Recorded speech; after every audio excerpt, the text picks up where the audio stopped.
The Consumer Bankers Association is pleased to welcome you to today's webinar, Seamless and Personalized, the AI Edge for Omnichannel Customer Engagement, presented by Curinos. My name is Isabella, and it's my pleasure to facilitate today's event. Thank you for joining. Please note we are recording and all participant lines are muted. If you have any trouble, please email conferences@consumerbankers.com or send a message in the Q&A box. This presentation will last up to 60 minutes and will include a question and answer opportunity at the end. You may submit a question at any time by entering the questions into the Q&A box on the bottom of your screen. As a reminder, the views expressed in this webinar are those of the presenters and do not represent the views of CBA or its members. It is now my pleasure to introduce our speakers, Sarah Welch, Managing Director at Curinos, and Olly Downs, Chief Data Scientist at Curinos. Sarah and Olly, welcome. Thank you so much. We're excited to be here. So yes, Olly and I are your Sherpas for today's conversation. And this world of personalization is something that we are both very, very passionate about, having operated at the intersection of data, technology, and marketing for the better part of 20 plus years, sometimes together and sometimes separately. So we're looking forward to today's conversations. As we go through today, we'll talk a little bit about why personalization is so critical in the world of financial services today, and why we're at sort of an important inflection point for personalization at the industry overall, and maybe some of the challenges that we see as kind of frustrating bankers today on their paths to personalization. And then we'll walk through, we have done a robust study with banks and financial institutions across North America over the past quarter, and have some insights on where most banks are in terms of personalization efforts overall. Where are they succeeding? Where are some of the bottlenecks and struggling points?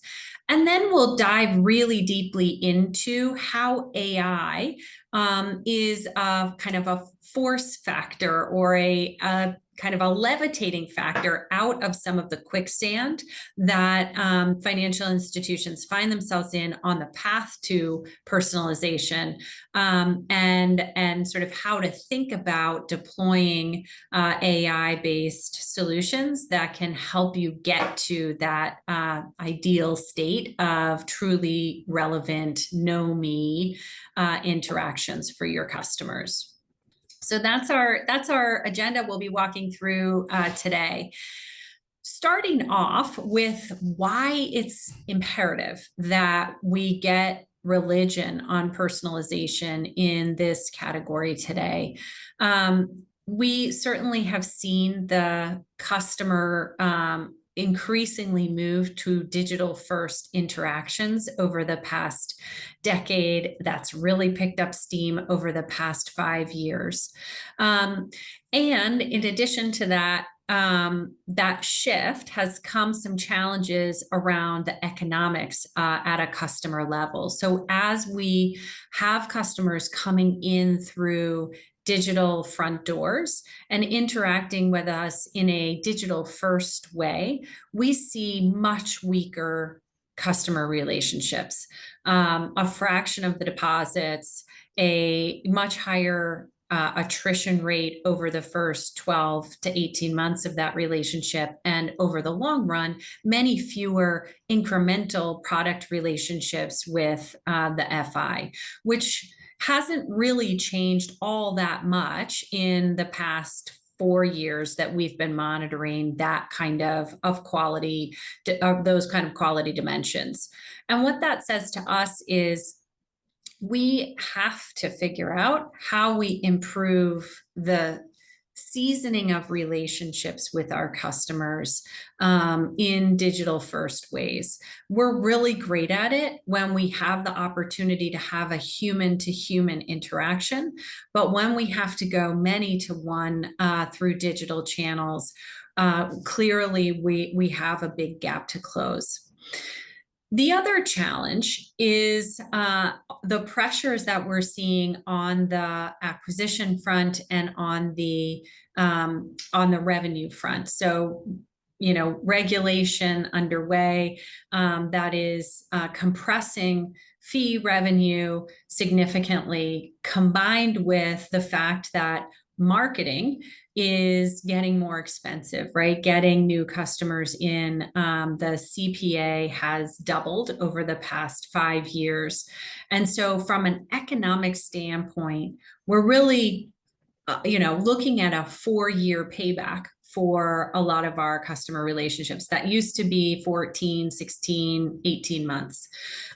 So getting this ability to scalably season customer relationships across channels, kind of whenever, wherever, however they're interacting with you, is really, really critically important. If we can't change the economic picture that we're facing, it is a franchise altering, equation.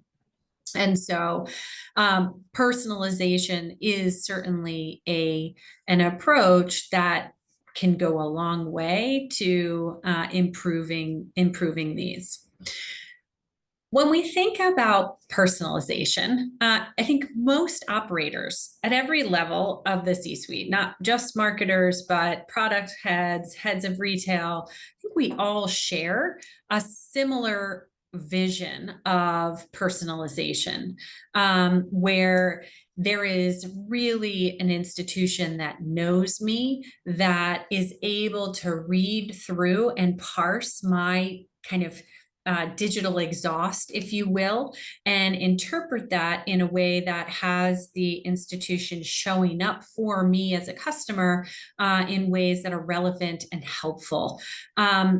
I think the challenge is when we look at where most financial institutions are today, is a ways away from that promised land. And most regional banks and credit unions are sort of still in a mode of delivering segment-based programs, and national super regionals, and maybe some of the more tech-forward companies are doing behavioral trigger-based recommendations, but we're quite a ways from that kind of shining city on the hill where we all want to be, which is in that anticipatory, predictive personalization state that as consumers, we experience in other parts of our day-to-day, from savvy operators like Amazon or Apple and the like. The challenge that we hear pretty consistently is the way in which we are trying to achieve personalization today is through rules. If I trip this trigger, if I meet this segment criteria, then I get this experience or this series of experiences.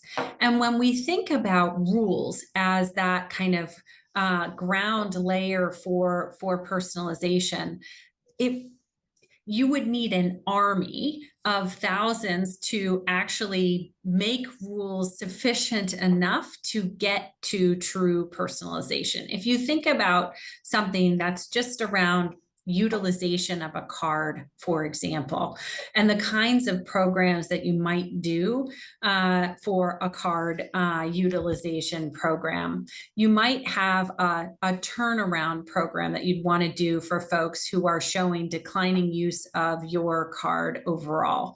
But what exactly constitutes declining use, and what's the sort of variability of that from individual to individual? When you think about how do you get the behavior that you want to get, well, what is the give-get logic that's going to be most compelling for one individual over another individual? Is it an offer? Is it information and or tools and tips and tricks? Different customers are going to respond to different stimuli in different ways. How do the many different conversations that you're having with that customer across different programs interact in a way that makes a customer more or less likely to actually engage with you. And so it's really complex when you start to peel the onion on personalization. And when you're thinking about it from a rules-based perspective, it can get pretty overwhelming pretty quickly. This is actual data from Curinos, where we're looking at pathways to primacy in new to bank checking relationships. And onboarding programs, most banks and financial institutions have them.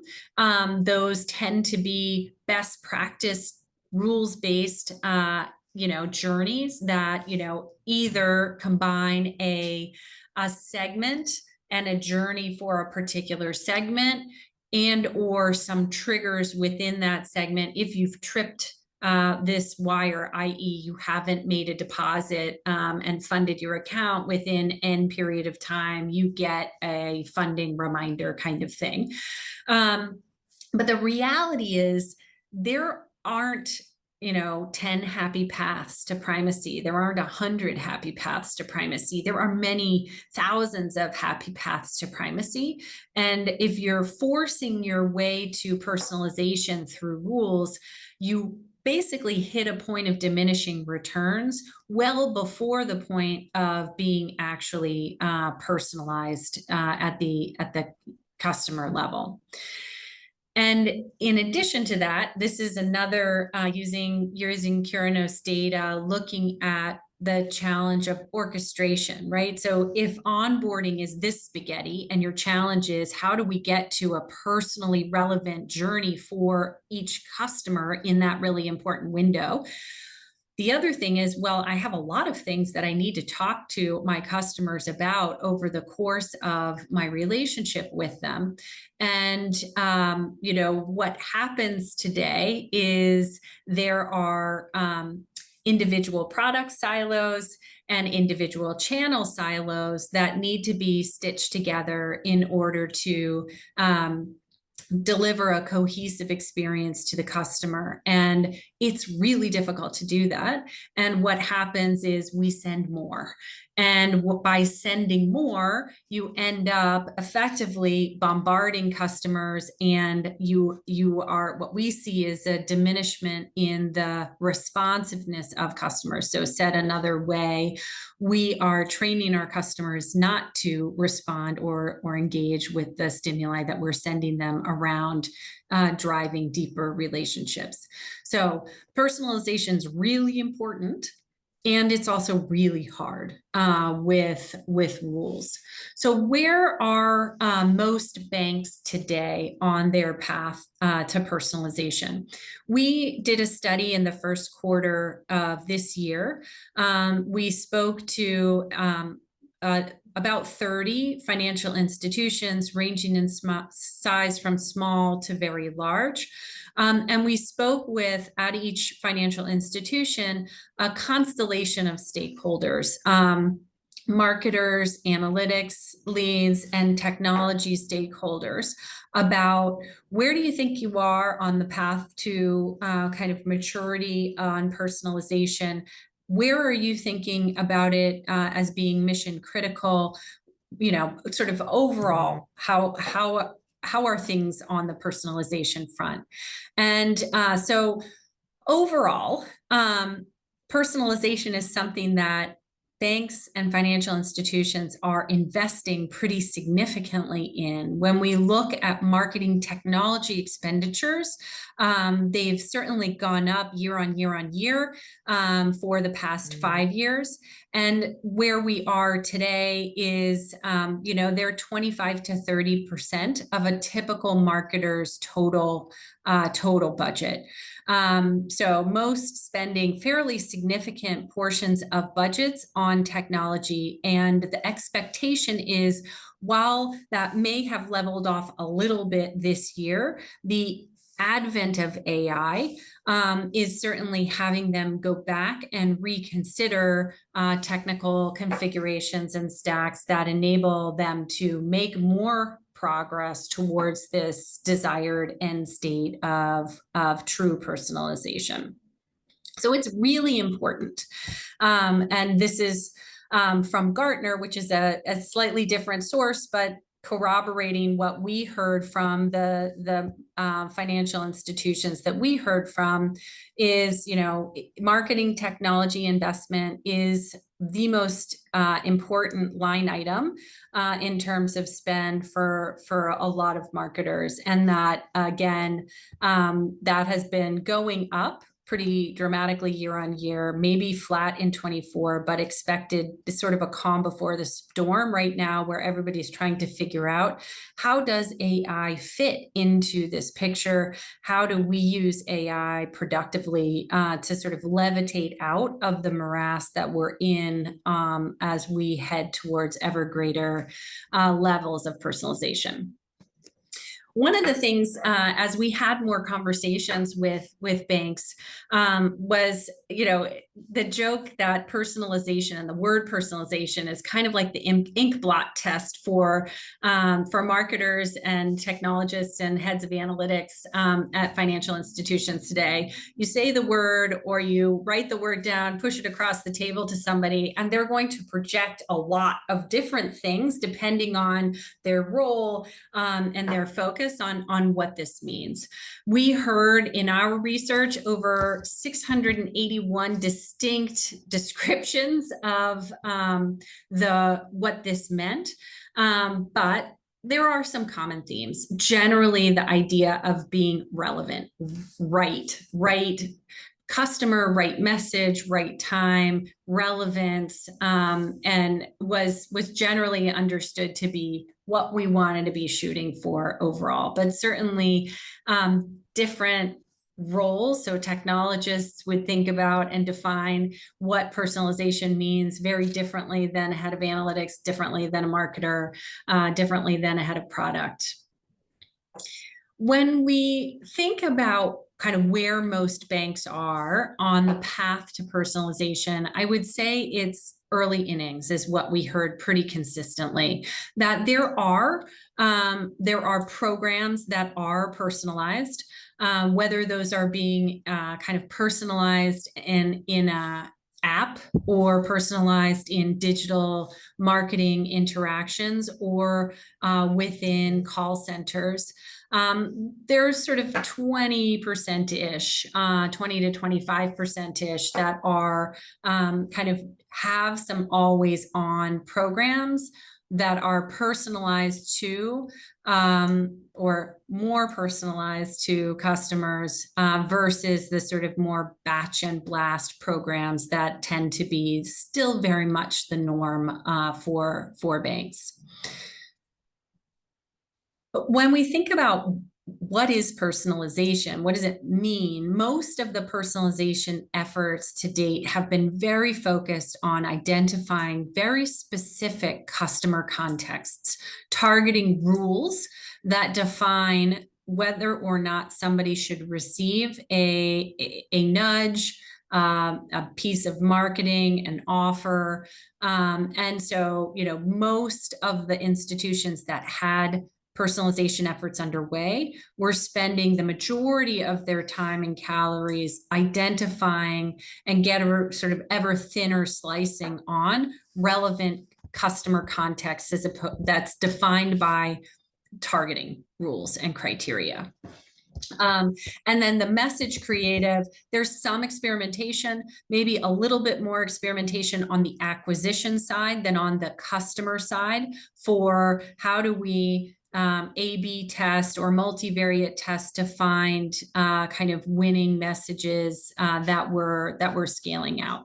Beyond that, not too much personalization efforts beyond sort of really that customer context.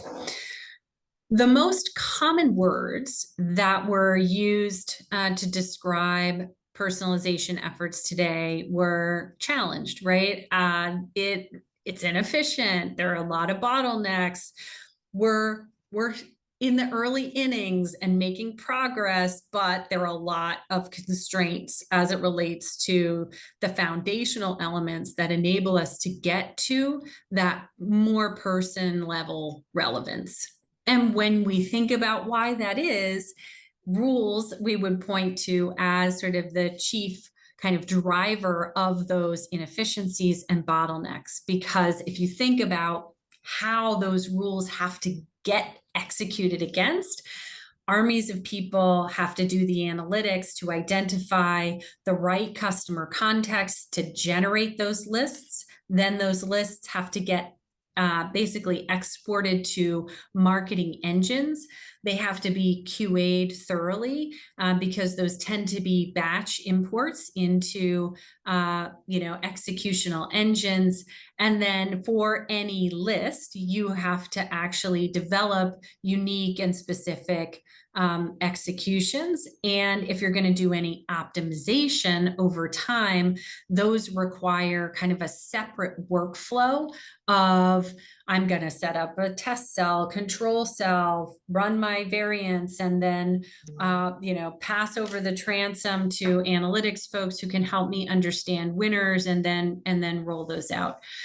So a lot of kind of points on that kind of process flow. And so not surprising the frustrations that we hear bubbling up around the bottlenecks and inefficiencies. And I think I heard quite a few describe it as quicksand, where you have so much that you want to do, and we all have that picture of where we want to go, but it can be frustrating to stay stuck or not be able to move fast enough towards that vision. Most of the banks that we spoke to really did not have a model or an operating framework for driving personalization efforts. It was either managed by a domain, and that domain was generally marketing, or marketing in partnership with product. Not as many banks and financial institutions had a kind of center for personalization that was really owning an agenda and driving the necessary cross-functional coordination that is required to get to kind of personally relevant, orchestrated experiences across channels and across products. The larger the institution, the greater the likelihood that there was a clear owner of personalization agendas and a framework for how the bank was going to move that agenda forward. But for banks kind of 25 billion and smaller, that is a real area of opportunity. We've talked a little bit about bottlenecks and frustrations. The dominant themes here on them really are in three buckets. One is around data, which obviously is the lifeblood of personalization efforts overall. And so this is about, do I have at least the start of a customer 360 profile? And for that customer 360 profile, can I connect it to the executional engines across channels that I need to connect it to in order to get to a coordinated experience? Is that data stitched together in a way that will enable me to do that? So that is a really critical foundational point. And I think one of the challenges there is there definitely is an MVP to getting that data management and utilization up and working quickly. One of the challenges or frustrations that we also heard with some frequency was it becomes a boil the ocean exercise. And, you can look up and all of a sudden 18 months has passed by and you still don't have the data organized, perfectly and you're still not driving personalization efforts. So, getting that part right is really important. And there is a way to do it that enables you to get an MVP up quickly, and then build on that over time. The second was around the coordination. So the integration of efforts. We may have unique things happening in the app interface. How do you connect those with what's happening or what you're sending in push channels like email? How do you connect that with what might be happening in pull channels like IVRs or web? And the degree of difficulty in even just understanding the interactions that are happening at a customer level across those different channels, but B, the technical ability to connect the dots across those channels is a really big challenge. And I would say, as to sort of tip hand a little bit, a challenge that AI is very well equipped to help banks solve. And then the last is this area of kind of speed and real-time activation. And speed, I think, is just a reflection of, if a lot of the motion is determined by rules, and rules require human beings to code up and move forward, you hit that point of diminishing returns, and therefore, you are going to be limited in how many personalized programs you're driving and running over a period of time. The other is real-time activation. And real-time certainly matters.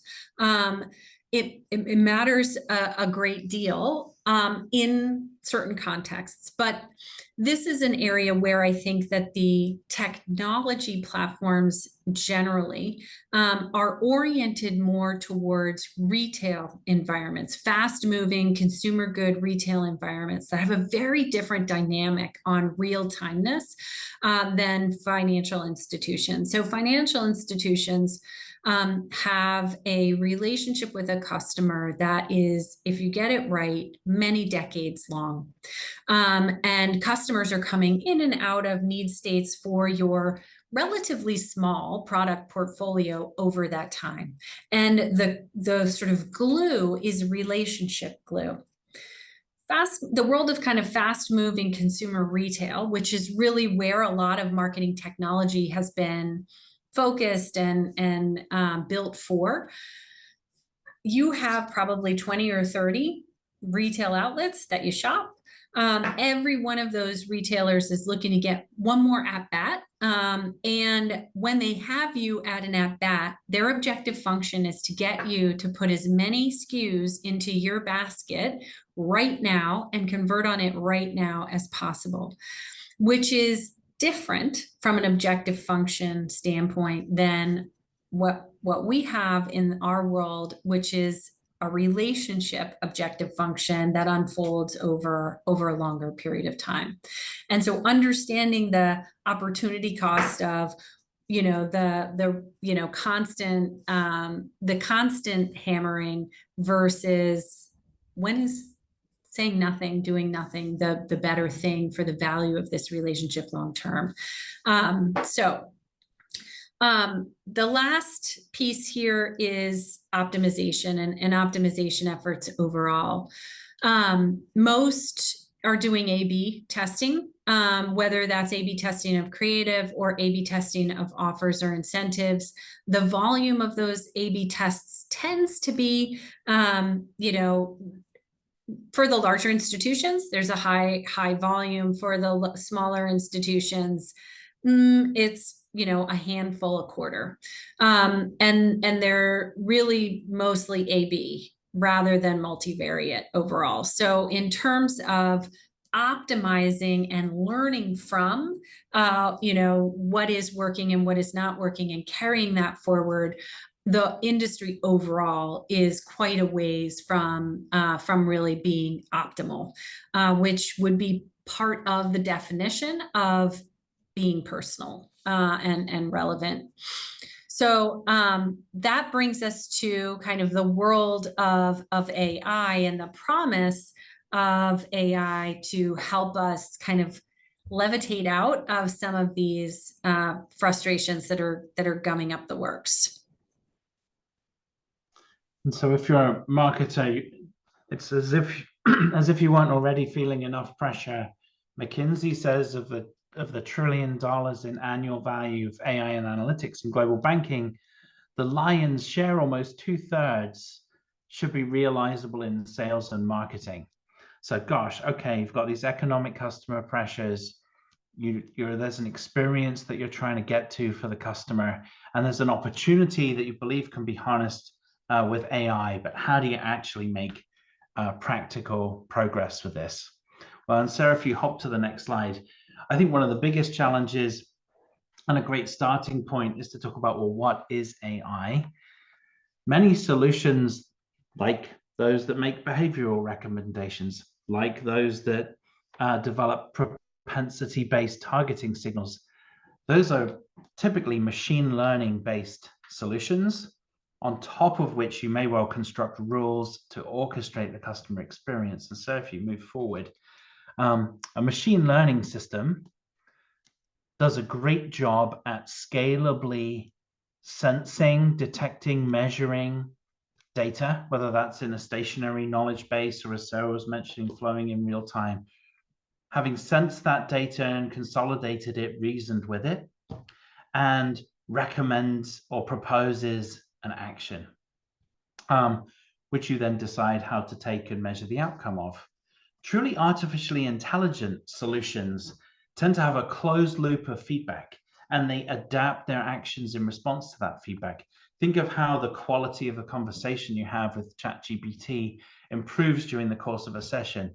You may well actually refine based upon what you learn from putting inputs into it, how you speak and engage and prompt it over time, for example. But the key piece is that that feedback loop creates a growing knowledge base for machine learning to continue to sense, think, and act on, and adapt the actions that it will take as that knowledge base grows and expands. And so the key to it at all times is that growing knowledge. And Sarah, you can move forward, which really ends up being a competitive moat for your business, and in terms of how you learn to act. Today, as marketers, we're typically faced with accumulating that knowledge ourselves rather than as data and in the systems that take action for us. And that's why many of the marketing technology systems we have today really ask us to present that knowledge of how to take action as rules. The challenge is with those systems that it's typical for them to reason with one or two of the 3 dimensions of the context of a marketing interaction at once, but not all 3. And of course, as a human, it's very difficult to reason with what might matter the most for a particular value proposition, for a particular customer, and how to present that in a way that's compelling to them and over a channel with which they will engage. The key of harnessing AI is to make, one, handle this scale of contextual dimension, make that easy, and 2, to be able to synthesize as much knowledge as possible. And the best systems, of which on the next slide, we're really illustrating Curinos Amplero solution, but the best systems really build in this notion of AI as a feedback loop into how they drive marketing across channels. And the key is sort of plugging into the best flow of customer data and behavioral intelligence that you have in your bank. And that might be being derived by your analytics teams. It might be a synthesis of some of your first and third-party data. A good system will then enrich that data itself, perhaps with its own built-in industry-specific scoring signals and economic signals, and use those signals to decide, and experimentally so, decide on which messages, which marketing assets over which channel should be presented to a customer at any given time. The key for you as the marketer is to just put the rules together that make sure that the messaging that the system executes makes sense, that it meets your compliance guidelines, that it meets the eligibility guidelines a customer should have for a particular product. But the idea being that rather than you granularly specifying the rules for a specific marketing asset over a specific channel of when a customer can receive them, that you create a bounding box within which you can experiment and provides opportunity to learn from feedback in this closed loop manner. And so as those marketing assets get sent to a customer, when an opportunity presents itself, you actually sit downstream, and in this lower flow, you learn from the feedback, the behavioral engagement, not just the message engagement, but the product engagement and the customer economics that evolve downstream from each marketing decision you make. And that informs an online decisioning model that you use to refine and improve your marketing decisions over time. What generative AI has brought into this is the opportunity to learn how to adapt your creative in addition to your contextual reasoning with the customer. So one of the key things that many of you experience, I'm sure, is that customers go through a fatigue cycle with the messages in your campaigns, that they don't respond as well over time or engage as well through the life cycle of a campaign. One of the great opportunities generative AI presents is to learn from that same feedback loop as customer behavior is changing, as you see signals about specific value props, graphics, formatting that make a difference in how specific customers respond to creative over a particular channel.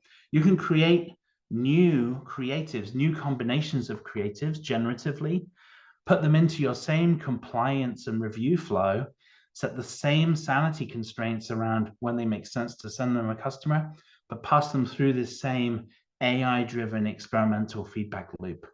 And this really allows you to reason across all of those three dimensions: the customer, the targeting and behavior, the channel experience, the timing, and the richness of the creative experience that you present to the customer. So what does this mean for what happens in your business process? And Sarah can build this all out. If you think today about the typical process of managing your marketing campaigns to customer value, you tend to have a very linear campaign process.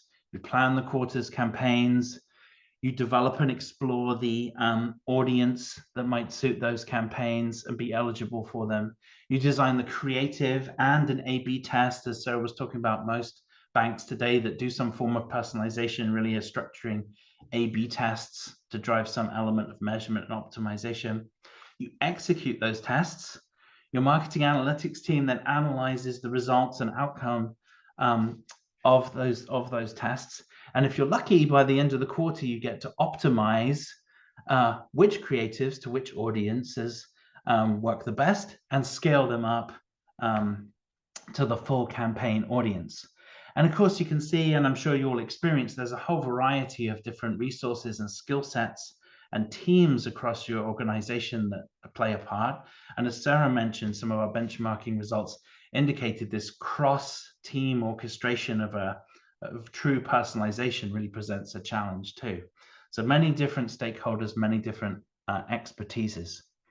When you have an AI that's continually learning and adapting from marketing experiments, Sarah, you can hop to the next one, you eliminate much of this linear piece of the campaign, which allows you as a marketer to continue to plan new opportunities, new marketing strategies, design new marketing assets and value props, and work with your product partners on the product structure and economics of those value propositions. And you put them into this ongoing process of controlled experimentation that's optimizing over time, which allows you to scale to thousands of contexts that you're exploring versus the tens of contexts on a quarterly basis that you can explore with the sort of linear process that we have today. So to make this concrete, I wanted to illustrate for you in a case study at one of our Amplero clients. On the left here, during the exploratory phase, rule-based marketing set of campaigns, you can see that Wanamaker's dilemma is alive and well on the left here. The chart is showing for a number of different creatives for which there was statistically significant measurement in the testing phase of a campaign, that some worked quite well, some didn't really work at all, and actually some had a negative impact on the business KPI that the bank was trying to drive. Putting that same suite of creatives in the loop with Amplera and expanding that portfolio of available creatives over time. Actually, with the closed loop machine learning, Amplera was able to identify 72 optimally targeted messages driving statistically significant impact on the customer response and almost doubling the overall lift of the campaign that was running. It's a very significant impact. And you can see this play out in the next slide over time as you transition from having that exploratory learning phase where there's some incremental benefit of having a relatively rich portfolio of messages in play, but then a very significant impact as you transition to optimized marketing that you're sustaining over time by adapting and learning as the customer base responds. And this even plays out downstream from campaigns that might be largely focused on driving message engagement. An example on the next slide here, you can see the correlation. The blue line here is the effect on message engagement across channels and for auto loan focused messages.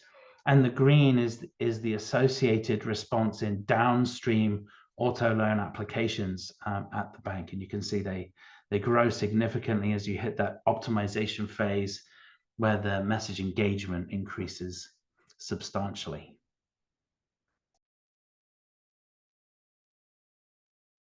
And so, Sarah, I wanted you to bring home the takeaways for us. Thanks, Olly. I couldn't find my unmute button fast enough. I think the exciting thing as we look at the bottlenecks that are keeping banks from really delivering coordinated, personally relevant messaging and nudges and interactions to their customers, AI really does offer a levitating way out of that morass. As Olly said, if you have that closed loop where you can look at this interaction's effect and impact on the overall customer relationship and have that AI automatically portioning the message distribution or the experience distribution across all of the channels that you could be engaging with that customer on and coordinating it, which is really not possible for kind of a team of human beings to do because it's happening at such a massive scale. That is really where the magic comes. And with the right platforms and systems, your ability to have your teams look at how the platform is driving those decisionings and get ever better at making sure that the library of possible experiences that are available to that platform to continuously learn and optimize against becomes the force multiplier for your path forward. So to kind of go from where we are generally as an industry today to where we want to go, there are certainly paths forward. And the sort of key stepping stones on this path, as we would see, is one, it all will start and turn on the business case, which is ultimately tied to the use case. Picking the right use case for true personalization efforts is really important. And it can get an institution excited and behind your personalization efforts or not. So picking the right use case to demonstrate true personalization is a really important part of the overall exercise. Obviously, you're not going to get far on your path without the right fuel for the optimizations that are part of delivering real personalization. Again, this comes back to the criticality of picking that right use case, because you don't need to boil the ocean. And not every use case is as data hungry as some of the most data hungry, right? So how do you find the right balance of use case that requires not a maximum amount of data, but the right amount of data to really prove the case that you can then use to build momentum for it across the organization. And then you do need somebody to own the personalization strategy and roadmap, and have that rooted in an understanding of where are the pools of opportunity from a value perspective in the portfolio. How does that map against feasibility constraints, and develop a structured approach that can be socialized within the P&L context that we all operate within, which tends to be siloed and line of business focus. And the personalization by default is going to operate at the intersection of those things, and will require alignment across lines of business, channel owners, et cetera. And if you have a value-based roadmap that's tied to clear use cases and sort of structured path forward, you have a much greater chance of success. Typically, when we're looking at the institutions that have participated in the benchmarking that we've done, either a dedicated head of personalization or a partnership really led probably by marketing as kind of the driver of alignment, but very close partnership with business or a line of business or a product lead is probably the most successful model that we see generally. And then it's about alignment. This is about communication, certainly of the vision and the roadmap, but also importantly, what are the kind of potential bumper cars that you could see from a workflow perspective that you need to get out ahead of, ensuring that teams who have previously operated independently in silos have a path or a vision for how they can work together, and doing this at a scale that doesn't wreak havoc, but is sort of contained and then can be expanded as your sort of scope of personalization use cases expands.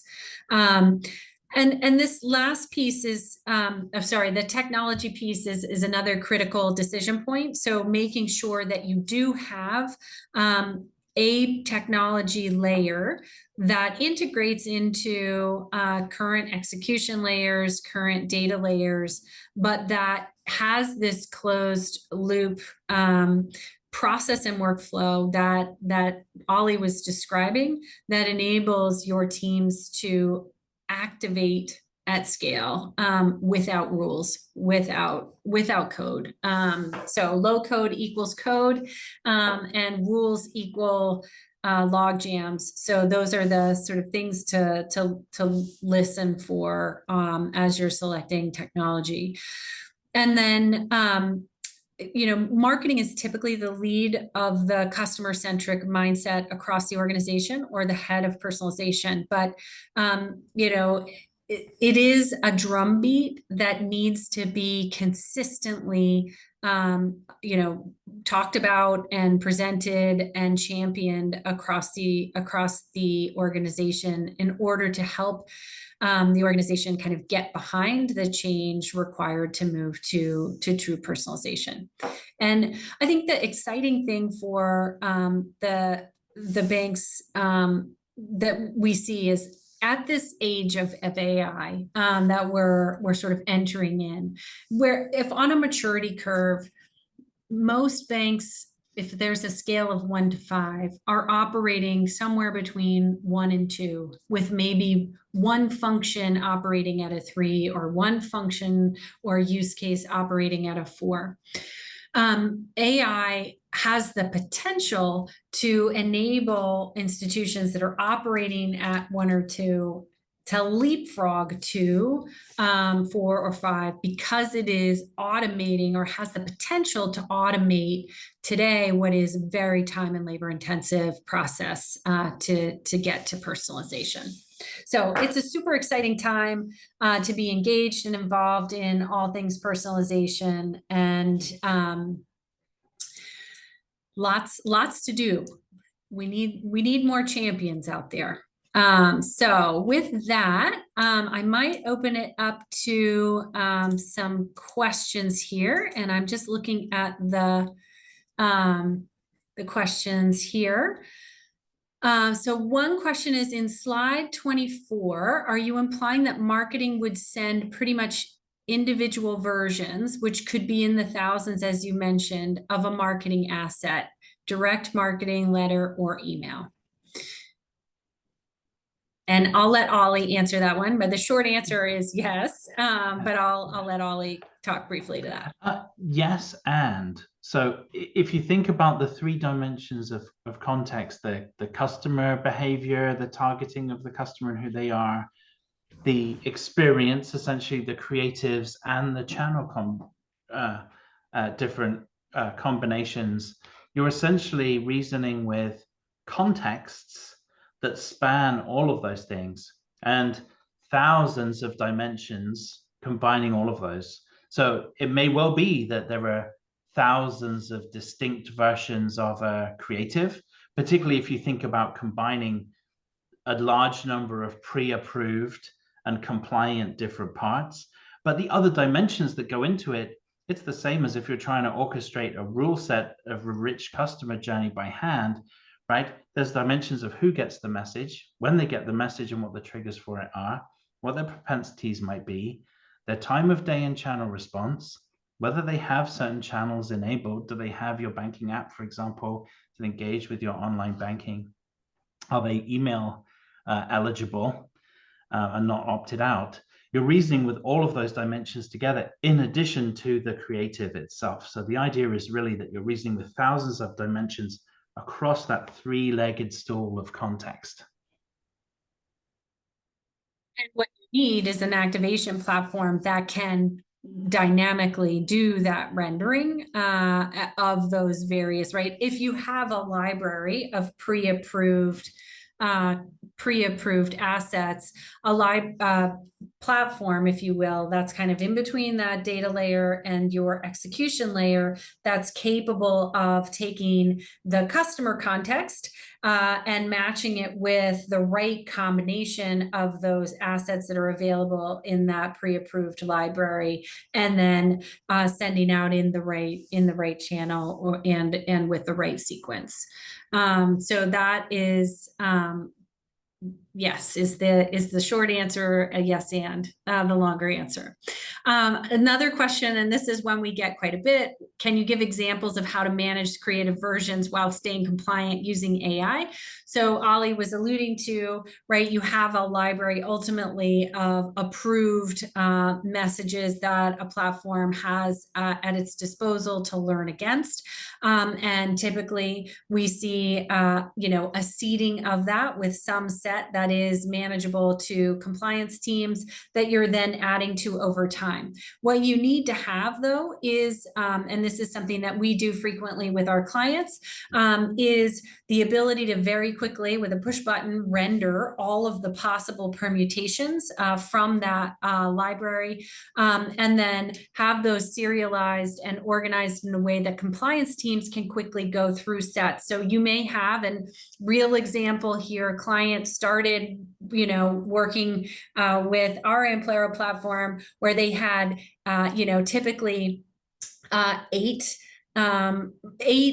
creatives variants that they could get through compliance in a 6 to 8 week kind of workflow process. And we went from 8 to 260 in the same period of time with the same people. And what that took was the ability to push button render all of the experiences in annotated PDFs that then get organized for compliance walkthroughs, where you have, this set of 10, the only thing that's changing is the image. This set of 10, the only thing that's changing is this offer condition combination, et cetera. And that enables compliance teams to kind of wrap their heads around the variance, understand the guardrails for the variance in terms of the constraints of who isn't eligible for the combinations, and get to a state where you have many hundreds of options available in a pre-approved way. And there's one more, I think we have time for one more question. Olly, I'll let this one go to you. And this is about the size or amount of data that is the sort of minimum threshold to start optimization. It's another frequent question that we get. The interesting thing is, if the effect that you're trying to drive is large, then it's easy to measure, and you need a small number of instances to measure that effect and act on it. If the effect you're driving is relatively subtle, of course, then you need plenty of actions. Generally, these solutions work well when you have thousands to tens of thousands of examples of attempts, messaging attempts, perhaps with, low percentages of positive outcomes. And you're operating a portfolio of this activity in hundreds of thousands of customers as your customer base. And typically, I would say, we have clients that leverage this type of platform that are kind of 10 to 12 billion in size, all the way up to many hundreds of billions. So we do see success with the platform in smaller institutions. It's not just a big scale wins everything conversation.